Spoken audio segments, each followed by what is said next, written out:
بسم الله الرحمن الرحیم. الحمد لله و صلاة و السلام علی حبیبنا و مولانا رسول الله و علی آله و صحبه و من والا. با نامین دیگر از نامآوران سرزمین فارس در خدمت شما بزرگواران هستیم، هنوز هم در شهر زیبای نیشابور. شهر زیبای نیشابور که بهش میگفتند دمشق کوچیک، همونطور که ابن بطوطه در تاریخش ذکر کرده، و شهری که شاید در دنیا کمتر شهری رو ما پیدا کنیم که از باب علم و دانش به پای نیشابور برسه. شهر دانشمندان بزرگ در زمینه‌های مختلف. ما نام‌های نامینی رو در آسمان نیشابور می‌بینیم. اگر حرف از علم حدیث و سنت رسول اکرم صلی الله علیه و سلم برود، نیشابور در اول است. امام مسلم ابن حجاج صاحب صحیح مسلم و ابو عبدالله حاکم صاحب مستدرک و ابن راهوه نامه‌های بسیار برجسته‌ای هستند در کنار نامه‌های دیگر. در قرآن شناسی نام ابن خزیمه نیشابوری و امام ثعلبی و ابوبکر عتیق و ابن منذر و همراهانشان باز در آسمان نیشابور درخشش خاص خودش رو داره. در فلسفه بگیم ابوالحسن عامری و ابو رشید و عبدالکریم قشیری نامهای نامینی از این علمای این شهرند. در شعر عربی ابوالفضل میکائیلی و ابوالحسن باخرزی و غیره. و در زبان شناسی عربی واحدی و ثعالبی که نامهای بسیار برجسته‌ای هستند در میدان زبان شناسی. و در تصوف و عرفان هم بریم احمد حرب و فاطمه نیشابوری و حمدون قصار و ابو عبدالرحمن سلمی و حاجی بکتاش و غیره و غیره نامه‌هایی هستند از علما و اندیشمندان این شهر بزرگ و نامدار. از جمله نامه‌هایی که در این آسمان شهر نیشابور می‌درخشه امامی است بزرگوار. زیباست که ما وقتی اسم ایشون رو میدونیم با افتخار شناسنامه خودمون رو تنها از اسم این بزرگوار میتونیم بشناسیم، بدونیم که اصل و نسب ما کیست و مایه افتخار ما چه دورانی از تاریخ طلایی ما بود. از امام ابوبکر محمد خزیمه. امام ابوبکر محمد ابن خزیمه نامی است نامین از علمای نیشابور، شخصیت قابل فخر و اعتزاز و زیباست. در علما و اندیشمندان بزرگ قدیم خودمون، همونطور که در خاندان اهل بیت رسول اکرم صلی الله علیه و سلم و به خصوص در میان فرزندان حضرت علی و حضرت امام حسن و حسین رضی الله تعالی عنهم اجمعین و دیگران، ما نامه‌هایی چون ابوبکر و عمرها و عثمانها داریم که در تاریخ ما اینها از بس که در قلب‌های مؤمنان جا پیدا کردند و محبت مؤمنان رو کسب کردند، این نامه‌ها رو در هر خانواده و در هر برهه‌ای از تاریخمون اینها رو داریم. و در میان نامهای نامآوران سرزمین فارس ابوبکرها و عمرها و عثمانها و علیها و حسنها و حسینها و بسیار زیادند. ابوبکر محمد ابن خزیمه نیشابوری زاده قرن سوم هجری، سال 223 هجری و در سال 311 دوم ذوالقعده هم چشم از جهان فرو بستند. ایشان یکی از این نامهای بزرگی هستند که در سرزمین نیشابور می درخشند و صاحب کتابها و نوشته های بسیار زیادی که شاخصترین اونها صحیح ابن خزیمه هست که در اینجا با اون آشنا میشیم. این بزرگ مردان رو ما غالباً از اون لقب‌ها و مدارک علمی که به اینها داشته شد به اینها به اصطلاح میگفتند یا علما به اینها میدادند میشناسیم. امروز رتبه های علمی ما نامه های دیگری داره که فلانی لیسانس هست، فلانی نمیدونم فوق لیسانس خونده، مرحله نمیدونم دراسات علیا هست، نمیدونم تخصص فلان هست، دکترا هست و غیره و غیره. اون زمان افراد رو با لقب‌های علمی که شاخصه اونها بود معرفی می‌کردند. در مورد امام ابن خزیمه میگن که محمد ابن اسحاق ابن خزیمه که ایشون الحافظ، الحجه، الفقیه، ایشون حافظن، حجتن، فقیهن و به ایشون میگفتن شیخ الاسلام و امام الائمه، امام امامان و شیخ الاسلام از جمله لقب‌های علمی بود که به ایشون میدادن. در سال 223 حضرت ابوبکر محمد ابن خزیمه نیشابوری متولد شدند. در همون کودکی عشق و شغف خاصی داشتند به آموزش و هوش و ذکاوتشون، اون رو تشویق میکرد که در پی علما و اندیشمندان باشند. ایشون شنیده بودند از عالمی برجسته در مرو به نام قتیبة ابن سعید و تمنا داشتند قتیبة ابن سعید از علمای بغلان هست که با نیشابور فاصله چندانی ندارد. بغلان هم از سرزمین‌های از شهرهای خراسان بزرگ اون زمان که امروز در سرزمین افغانستان هست. نامی است بسیار برجسته. قتیبة ابن سعید عالمی است پرهیزگار، دانشمند و نامدار که به ایشون میگفتند شیخ الاسلام المحدث. و از ویژگی های این شیخ الاسلام المحدث قتیبة ابن سعید این بود که ایشون هر وقت از شهری به شهر دیگه منتقل می شدند و در اونجا تدریس می کردند و شاگردان بسیار زیادی دارند و علمای نامدار حدیث امثال امام بخاری و امام ابو داوود و امام مسلم و امام نسائی و امام ترمذی و غیره از ایشون احادیثی رو روایت کردند. و ابن خزیمه هم تمنا داشت، از همون کودکی تمنا داشت که در محضر این استاد برجسته حاضر بشه و از پدرشون اجازه گرفتند. پدر که این شوق و شغف پسر رو ملاحظه کرد گفت که بهت اجازه نخواهم داد مگر این که حفظ قرآنت رو کامل کنی. و ابن خزیمه هم تشویق شد و با تلاش و حفظ با زحمت‌های بسیار در همون سنین کوچیکی و خردسالی قرآن رو حفظ کرد. وقتی حفظ قرآنش تموم شد پدرشون بهش گفتند که باشه الان باید این قرآنی که حفظ کردی رو در نماز بخونی، رمضان نزدیک است، در رمضان بخون، حفظت پخته بشه، بعد از اون توکل علی الله میتونی بری بغلان.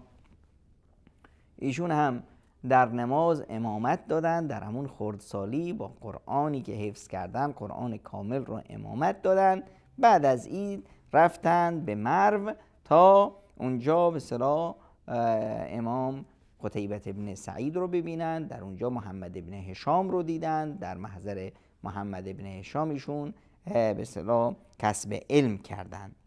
در غالبا همون ایام هم قتیبة ابن سعید وفات کردند و یعنی در حدود سال 240 و یعنی اینی که میتونیم بگیم که ابوبکر ابن خزیمه در 17 سالگی سفرهایش رو برای کسب علم و دانش آغاز کرد.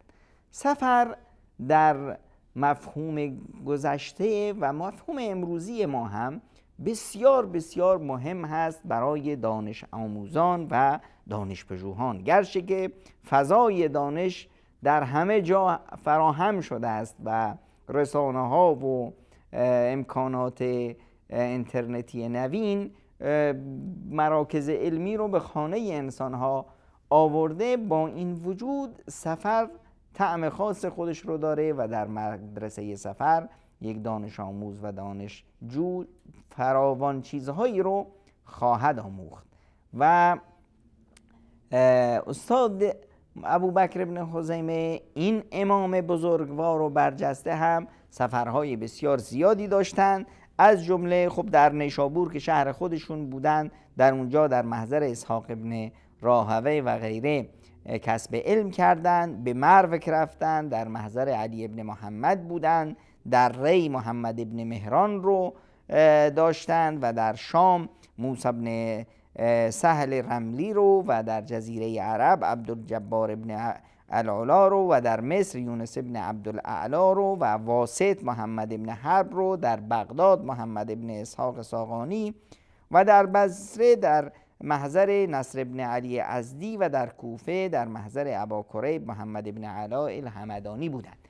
یعنی اینی که ایشون سفرهای بسیاری داشتند، از نیشابور به مرو، به ری، به شام، به جزیره، به مصر، به واسط، به بغداد، به بصره، به کوفه. این همه سفرها گنجینه علمی بسیار بزرگ رو برای ایشون مهیا کرد تا بدانجا از ترقی علم و اعتماد دیگران رسید که استادهای ایشون امثال امام بخاری و مسلم از ایشون احادیثی رو روایت کردند. و همچنین محمد ابن عبدالله ابن الحکم و ابو علی نیشابوری و یحیی ابن محمد ابن ساعد و غیره که از اساتید ایشون به شمار میرن، از ایشون احادیثی رو روایت کردند. ایشون اهتمام شایانی به حدیث و فقه داشتند و میفرمودند که ما کتبت سوادا فی بیاض الا و انا اعرفه، من هیچ چیزی رو ننوشتم مگر اینی که من اونو میدونم. حافظه بسیار قوی داشتند و از اعلم الناس در فقه امام شافعی دانسته میشن. ایشون مصنفات بسیار زیادی داشتند، کتاب‌های بیش از 140 کتاب رو تألیف کردند که متاسفانه بیشتر نوشته ها و تألیفات امام ابن خزیمه به ما نرسیده و این یک علامت استفهام بزرگی رو در تاریخ ما میگذاره که ما مراحل سخت تاریخی رو پشت سر گذاشتیم، چه در مرحله اومدن مغول‌ها و وحشیگری مغول و چه در مرحله وحشیگری صفویت و جنگ‌های مذهبی و کشتار مسلمان‌ها به نام اهل بیت و تشیع. از جمله کتاب‌های یا مهمترین کتاب ایشون به حمدالله حفظ شده و موندگار مانده کتاب صحیح ابن خزیمه هست که اسمش هست مختصر المختصر من المسند الصحیح عن النبی بنقل العدل عن العدل موصولا الیه صلی الله علیه و سلم من غیر قطع فی اثناء الاسناد ولا جرح فی ناقل الاخبار. این اسم طولانی اسم همون مسند یا صحیح ابن خزیمه هست که از کتب صحاح شمرده میشه و همچنین ایشون کتابی دیگر دارند به نام کتاب التوحید که در شرح عقیده توحید و عقیده اهل سنت و جماعت یا عقیده مسلمون هاست و همچنین کتابی دارند در مکانت دعا شأن الدعا و تفسیر الادعیه المأثور عن رسول الله که این کتاب در مکتبه کتابخانه ظاهریه دمشق بود که خدا رحم کنه که چه بلایی بعد از این حوادث اخیری که جنگ های مذهبی که ایران ولایت فقیه و روسیه در سرزمین سوریه به راه انداختن، چه کتابهایی و چه مخطوطاتی دست نوشته هایی رو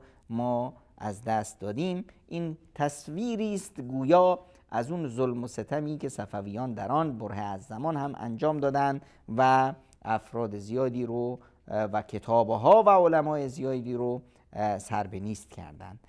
و ابن خزیمه انسان بسیار جریئی بود. در حدیث رسول اکرم صلی الله علیه وسلم هیچ گونه اشتباهی رو برداشت نمی کرد. هر کس اگر اشتباهی می کرد فوراً ایشون تصحیح می کرد. آورده اند که امیر اسماعیل ابن احمد یک وقتی روایتی کرد که ایشون در محضر در اون جلسه حضور داشتند. در اثنای روایت یا سندشون امیر اشتباهی کردند. فوراً امام ابن خزیمه گفتند که این روایت شما اشتباه و واقعیت امر چنین و چنان است. افرادی که در اونجا بودند برخی از علما ترسیدند. بعد از اون گفتند که بابا این 20 ساله که این روایت رو اینجور اشتباه میخونه و ما جرأت نکردیم بهش بگیم تو چه جرأتی داری؟ گفت که این شایسته من نیست، در شأن من نیست که من ببینم کسی اشتباهی میکنه در روایتی از رسول اکرم صلی الله علیه و سلم و من سکوت کنم. ابن خزیمه از خاندان ثروتمندی بود و کرم و سخاوت ایشون زبانزد خاص و عام بود. از جمله کارهای بسیار زیبایی که ایشون میکرد، هر چندگاهی فقیران و ناداران و ثروتمندان و دارایان شهر رو در یک مهمانی بزرگ در یکی از باغهاش دعوت میکرد تا نوعی انس و همگامی و هماهنگی و همزیستی در بین فقیران و ناداران و مستمندان و ثروتمندان و پولدارا برقرار کنه. همون دعوت دین مبین اسلام که حتی در عروسی ها پیامبر اکرم صلی الله علیه وسلم ما رو تشویق میکنند که فقیران رو هم دعوت کنید و خیلی بده و اون ولیمه ای که در اون فقط ثروتمندا و خیشا و برجسته های خودمون رو دعوت کنیم و فقیران رو دعوت نکنیم.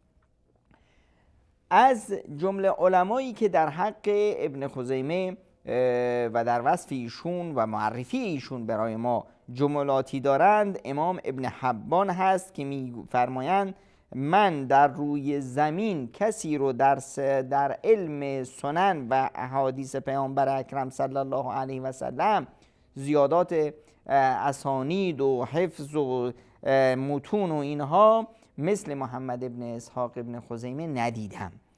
و می گفتند که احد و ائمه دنیا علما و فقها، یکی از امامان دنیا در فقه و در علم هست. امام ابن کثیر صاحب تفسیر و صاحب کتاب تاریخ میفرمایند در وصف ابن خزیمه هو من المجتهدین فی دین الاسلام، در دین اسلام از جمله مجتهدان ابن خزیمه هست. امام نووی صاحب شرح مسلم و امام ذهبی در وصف ایشون میفرمایند الحافظ الحجه، ایشون حجتند، در حفظ نمونه ندارند و میفرمودند که الحافظ الکبیر انتهت الیه الامامه والحفظ فی عصره بخراسان، در خراسان در اون زمان مثل ایشون در حفظ و به اصطلاح کسی رو نمیشه سراغ داشت. و امام ابن حاتم از ایشون پرسیدند که رأی شما در مورد ابن خزیمه چیه؟ تعجب کرد از این سوال این سائل و گفت ویحکم، شما رو چی شده؟ هو یسأل عنا ولا نسأل عنه، شما برید پیش ابن خزیمه و در مورد من از اون بپرسید که بگه آدم درستیه یا نادرستیه، عالمی هست یا نیست، این حق دارید. اما بیایید پیش من و از امام ابن خزیمه بپرسید، این دیگه در شأن نیست. هو امام یقتدا به، اون امامی است که اسوه هست که ما به اون اقتدا میکنیم. و همچنین در مورد ایشون ائمه بسیاری حرفایی رو دارند و وصفهایی رو دارند و در نهایت هم در شب شنبه در ذوالقعده 311 در سن 89 سالگی امام ابن خزیمه چشم از این جهان فرو بستند. مهمترین کتابی که برای ما بیادگار مونده از این نام نامین کتاب صحیح ابن خزیمه هست که از جمله کتاب‌های حدیث نبوی شریف هست و در نزد مسلمان ها از جایگاه خاصی برخوردار هست و کتاب‌های صحیح که به اصطلاح در نزد مسلمان‌ها قابل اعتماد کامل هست، کتاب صحیح بخاری است و کتاب صحیح مسلم و کتاب صحیح ابن حبان و کتاب المستدرک علی الصحیحین از امام نیشابوری الحاکم و کتاب‌های 7 گانه دیگری که هست یا 9 گانه دیگری که هست، اونها همه از جمله کتاب‌های حدیث عمده شمرده میشن، گرچه که در رتبه صحت تفاوت‌هایی بین این کتاب هاست و مکانت علمی و جایگاه این کتاب ها رو علمای برجسته به اصطلاح مشخص کردند و کتاب ابن خزیمه از صحیح ترین کتاب های 7 گانه حدیثی است بعد از صحیح بخاری و صحیح امام مسلم. و کتاب های صحیح به اصطلاح جایگاه خاصی رو در نزد اهل علم و طلبه علم و اهل عرفان و دارند که کتاب صحیح ابن خزیمه از برجسته ترین این کتاب هاست. امام ابن خزیمه یادگاری است از تاریخ پرفروغ و تاریخ پر افتخار سرزمین فارس و شهر خراسان و شهر نیشابور و خراسان. این نام نامین ابوبکر محمد ابن اسحاق ابن خزیمه ما رو به یاد اون زمانهای طلایی و اون تاریخ برجسته ملت و کشور خودمون میندازه و وقتی که ما میاییم و تاریخ خودمون رو بررسی کنیم، بیاییم نامه‌های خودمون رو ببینیم که آقا من اسمم کیه، آقا اسمم فلانی فرزند فلانی فرزند فلانی فرزند فلانی، میرسیم که ما یکی از اجداد ما حتما یکی از علما، یکی از نامه‌هایی که همشون ابوبکر و عمر و عثمان و عمرو و نمیدونم همه یه اسماء صحابه رسول اکرم صلی الله علیه و سلم هست و امروز ما تو سرمون میزنیم و میاییم میشینیم جلوی یه دلغکی که بهش میگن روزخون و میاییم دشنام میدیم به کی؟ به اون صحابه‌ای که این دین رو آوردن و پدران ما این دین رو با عقل و درایتی که داشتن به آغوش گرفتند و ما امروز به فضل زحمات اون بزرگواران در دایره اسلام هستیم. پس نیاز هست که ما برگردیم به خودمون، شناسنامه خودمون رو بشناسیم، خودمون رو بشناسیم و تاریخ خودمون رو ورق بزنیم و به علما و اندیشمندان سرزمین خودمون افتخار کنیم.